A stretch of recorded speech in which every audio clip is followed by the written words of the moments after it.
power of poison can be particularly potent, perhaps possibly potent enough to persuade certain monsters to perish. I don't know why you said it like that, but yeah, go poison! Or perhaps, perchance, poison, in fact, sucks. What the hell? I'ma kill you! Oh yes, my fellow hunters, welcome to something that I, did. So, poison. It's kind of the status that nobody really cares about, or thinks about, or really, would miss if it went away. At best, it got used in the era of golden Rathian weapons being good, as it just happened to have poison, and you occasionally poison the monster for tiny amounts of damage you didn't really care about. But no one goes out their way to make something specifically all revolving around poison, because poison sucks! Until today.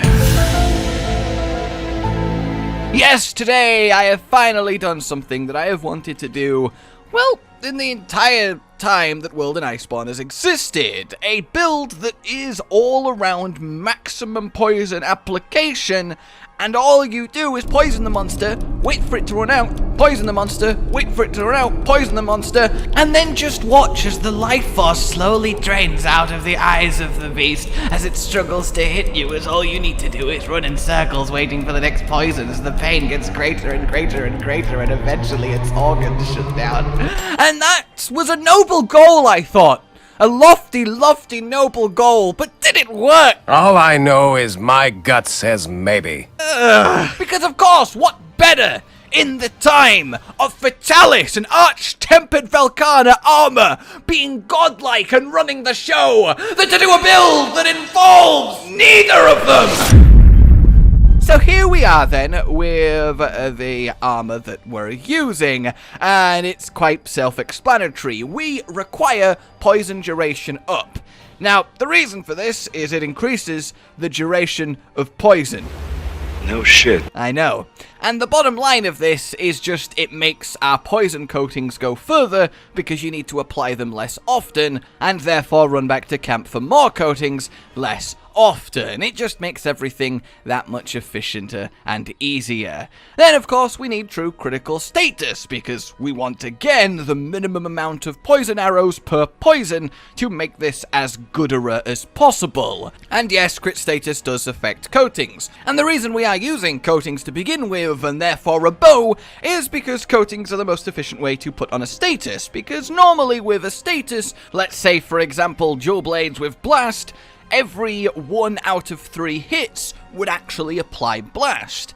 But coatings, well, it means every single arrow applies your poison. So you hit with 3 arrows at once, well, that's 3 lots of poison. So it also doubles up then as the fact that applying from range via arrows is the safest way and the easiest way to apply it from a mechanical perspective, and it means you are in a position to just run around in circles. Oh, it's time for poison, whip out your bow, fire, poison back up, put your bow away, run around in circles. You don't need to risk getting hit by anything, really, and we are going for pure poison kills here. So, of course, this means Sapphy Bow is the choice, as we need a 4-set and a 2-set, and Sapphy Bow does get Poison Coating Plus, which is even more potent poison build-up if you use your precious Dracolite to give it some coatings level 2. We also then want, of course, the Rathian Essence, but then maximum affinity. This helps us get to exactly 100% crit. As you can see with the decorations, it is, well, very much self-explanatory. The 100% of crit is achieved through 40% on the weapon, 30% from crit eye, and then 30% from weakness exploit. This is, of course, to make maximum use of true critical status, without having to tenderize. Then we have poison attack level 4, because we need poison attack level 4, again, maximum efficient poison. And then after that, we only have a few bells and whistles left to put on. In my case, I added full Palico Rally, because I figured since we're going to be spending most of our time running around in circles, the Palico might as well be getting in there and doing some damage in the meantime. Though I made sure not to whistle for abilities to not skew the results of this too much. And that really is kind of it. It is a very simple build, a very simple strategy that, if effective, would be a really casually easy way to kill any monster without much risk involved. But is it effective? Yeah, so I first tried this on Arch-Tempered Velkhana because I am a fool! Fool of a took. And, well, before I even get into how it went, let me break this down for you. So, Arch-Tempered Velkhana has in the region of 57,000 health. She takes 32 damage per tick of poison, and a poison ticks every second. So, you have 30 minutes to kill her. If she was poisoned from the second the hunt started to the second the hunt ended, that would be 1,800 seconds, or 1,800 ticks of poison. 1,800 times 32 is 57,600. So, technically, poison can do all of her health. She just has to, I don't know, be permanently poisoned. And of course, she's not terrifically weak to poison, so subsequent applications get difficult once you've had about 5. So, I mean, yeah.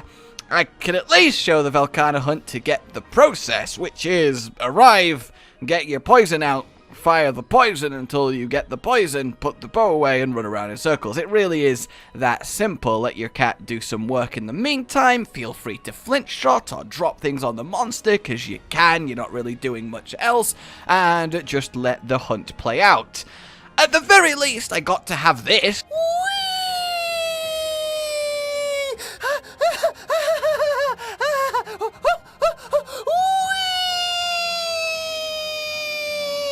But, you know, that's not exactly a dead Arch-Tempered. So my quest became, what is the most threatening thing this build works on in its intended manner? And as you might have already guessed, it's Namielle. Namielle is a maximum weak to poison, 40 damage a tick, and real easy to apply. And just in case you don't know, the weaker a monster is to poison, both the less damage they take per tick, and the less time the poison affects them for. So it's an already quite weak status that really gets even more pathetic against any monster that has even any kind of resistance to it. But again, fortunately, Namielle does not. Do you want to know how long it took to get this Namielle to go down from solely poisonings, flint shots, and palico damage? Well, 41 minutes. Yep. It was 41 minutes. It was really chill. It was easy. It could definitely be made more efficient because I'm really bad with the bow when it comes to non-Dragon Piercer builds. I bet someone who actually, you know, plays the weapon could get this down to, like, 30 minutes, maybe. So, you know, it's nice. But I think what I can tell you is the results of today's build/experiment, for it is certainly both, is that even with the most efficient poison strategy possible, at absolute best, what I can say with certainty is that poison is a status in Monster Hunter. And that's being generous. Now, obviously, poison is a status that is designed to be bonus, right? You use a weapon with poison for the weapon itself. The damage coming from the weapon and any poisons that happen is, you know, it's nice. It's there. You never really meant to just make it all about poison, because if poison was so good, you could do some really cheesy game-breaking stuff, which I tried to do, which just isn't happening. So there you go, guys. I know all of you were desperately wondering about that, desperately did this video, and now you have it. Like if you enjoyed this, subscribe for more, and I will see you soon. Also, please consider supporting the future of the channel on Patreon down below. Every little really does help more than you realize. Goodbye.